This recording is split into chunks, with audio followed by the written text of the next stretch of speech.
si cewek itu mandi, mukanya hancur bangke sih tapi dari sana itu di atas jam 11.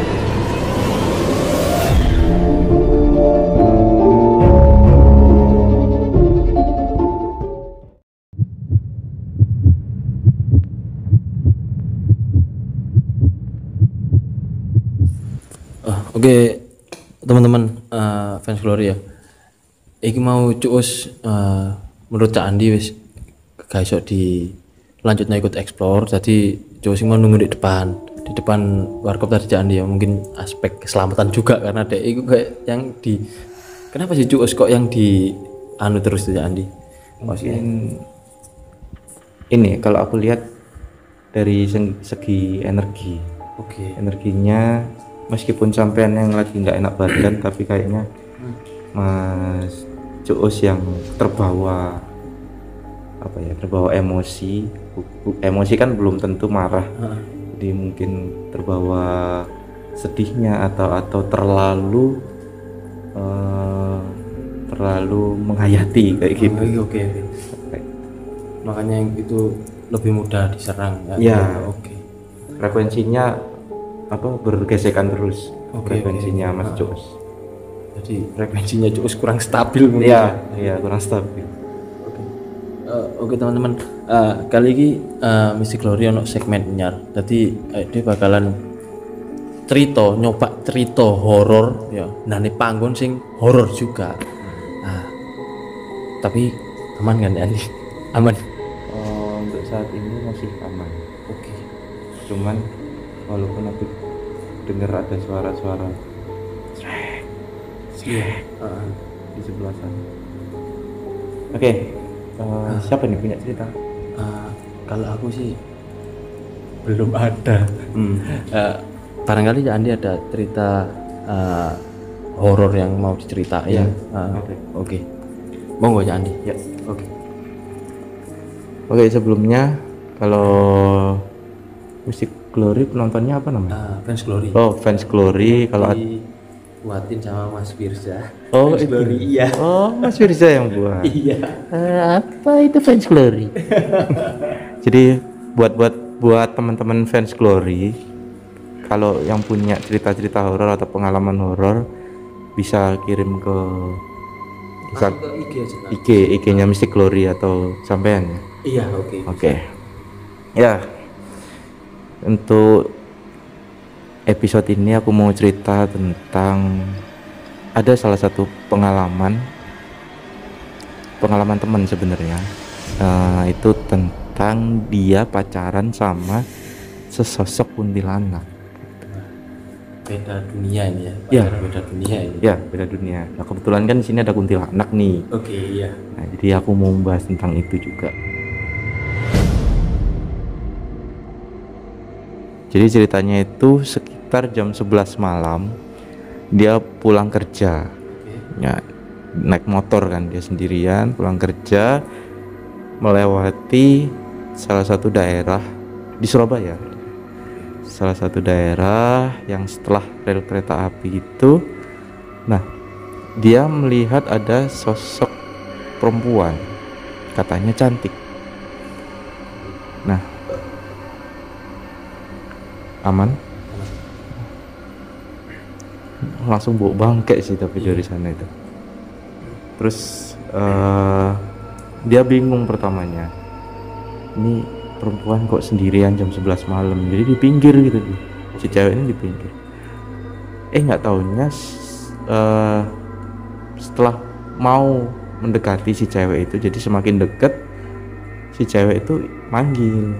Oke. Nah, berhubung si cowok ini atau si kita sebut aja si siapa ya, A lah gitu ya, si A ini Sebut Al aja kan, Bang. Al ya. Al. Si Al ini anaknya tuh polos, dia polos, jujur dan segala macam. Pokoknya polos gitu. Nah, dia tuh polos, ya udah dia berhenti minggir. Dia mikir ternyata si cewek ini tuh minta tolong anterin pulang. Oke. Nah, ya udah dong, dia nggak mikir negatif, diantar tuh si cewek diantar, dan nggak jauh sebenarnya, nggak terlalu jauh, cuman beda beberapa gang aja. Nah, habis gitu setelah sampai di rumahnya, rumahnya katanya itu besar, langsung ada bunyi besar, terus si cewek itu langsung turun dan bilang terima kasih. Nah di situ si Al ini dia langsung pulang, langsung pulang, tapi nggak lihat belakang gitu. Jadi udah langsung pulang aja. Jadi dia nggak mikir apa-apa sebenarnya, nggak mikir negatif apapun gitu. Nah setelah selang berapa hari, ternyata si Al ini ketemu lagi di tempat yang sama. Nah di situ dia kayak, wih ketemu lagi nih gitu. Dan minta tolong lagi untuk diantar ke rumahnya.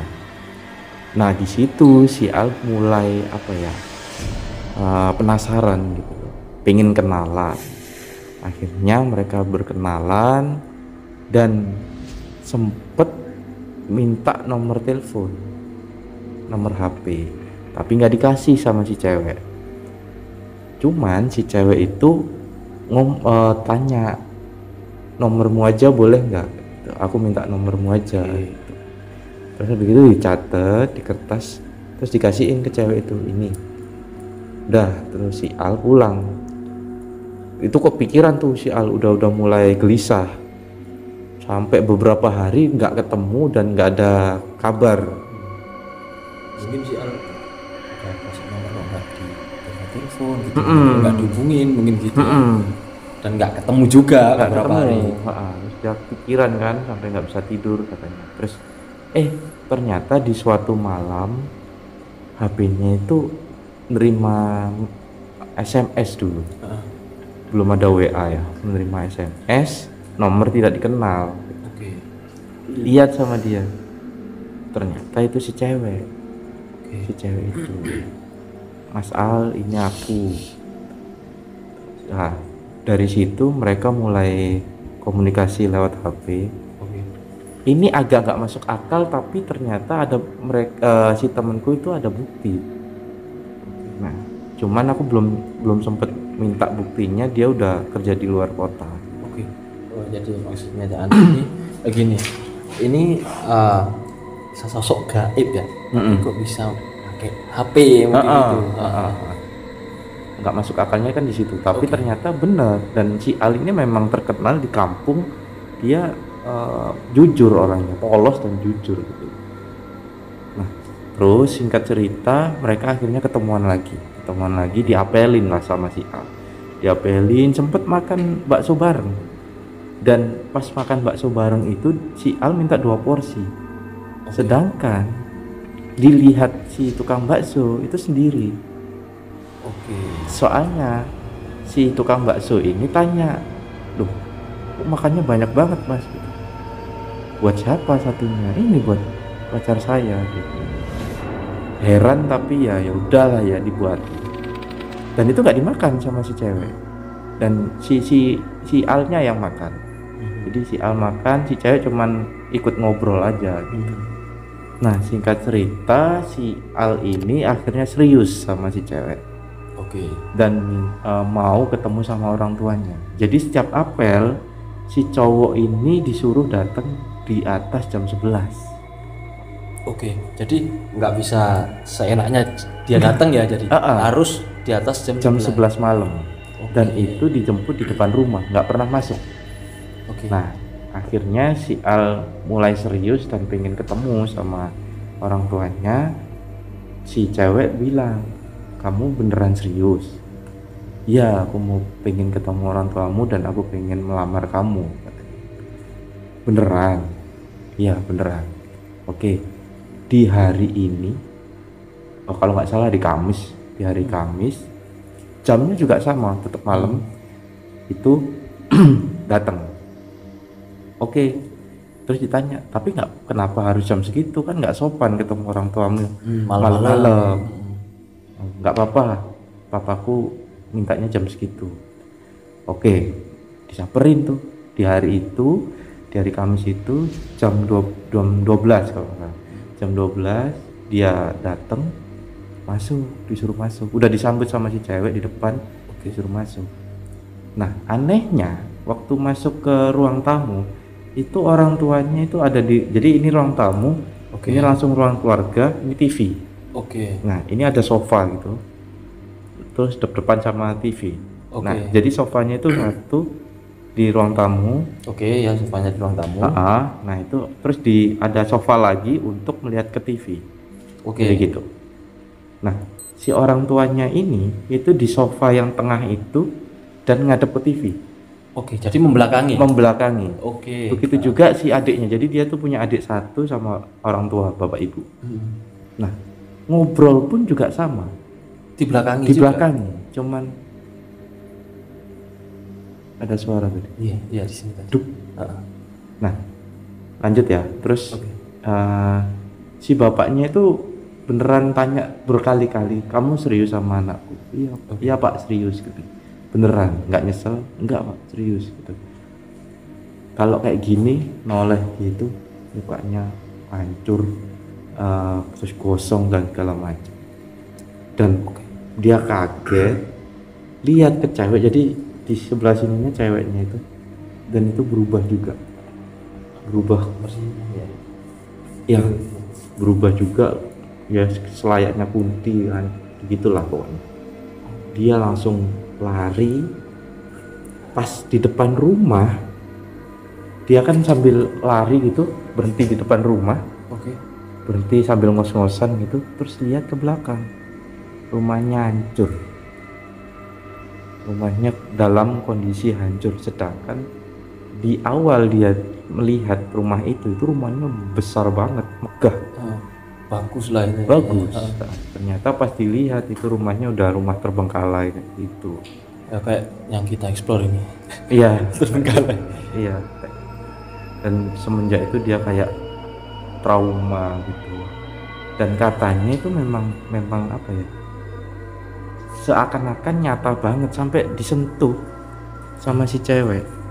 Itu kayak katanya itu kayak anyep-anyep gimana gitu. Jadi kan ditanyain tuh sama teman-teman, emang kamu nggak pernah megang atau kepegang? Pernah. Terus apa yang kamu rasain? Ya kayak dingin anyep gitu. Udah dari situ dia trauma, terus pindah ke luar kota. Trauma karena mendapat pacar goib dari Surabaya ini atau gimana? Makanya pindah ke sana. Iya. Nah, ini aku mau tanya, jangan di ini. Sosok